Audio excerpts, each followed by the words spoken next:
ఇస్సాకు పాలు విడిచిన దినమున అబ్రాహాము ఒక గొప్ప విందును ఏర్పాటు చేశాడు. ఆ ఇల్లంతా సంతోషంతో నిండిపోయింది. వాగ్దానపుత్రుడైన ఇస్సాకు పెరుగుతుంటే శారా హృదయం ఆనందంతో ఉప్పొంగిపోయింది.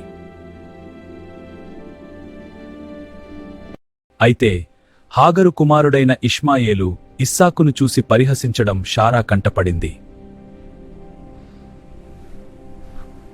శారా అబ్రాహాముతో, ఈ దాసీని, దాని కుమారుడిని వెళ్ళగొట్టు, నా కుమారునితో వీడు వారసుడు కాకూడదు. తమ కుమారుడైన ఇష్మాయేలు గురించి శారా చెప్పిన మాట అబ్రాహాముకు ఎంతో కష్టమనిపించింది.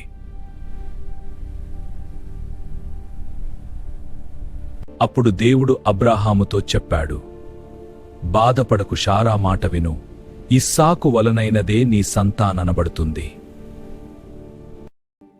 మరుసటి రోజు ఉదయాన్నే అబ్రాహాము ఆహారం నీళ్లనిచ్చి హాగరును పంపించివేశాడు. బెయేర్షెబా అరణ్యంలో నీళ్లు అయిపోయాయి. తన బిడ్డ చనిపోతాడని హాగరు కన్నీళ్లతో రోదించింది.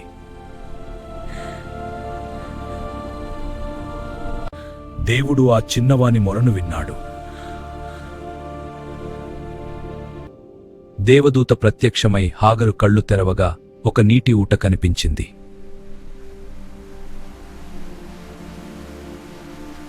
దేవుడు ఆ చిన్నవానికి తోడై ఉన్నాడు. అబ్రాహాము వానిని విడిచిపెట్టినా దేవుడు అతనిని గొప్ప జనముగా చేశాడు.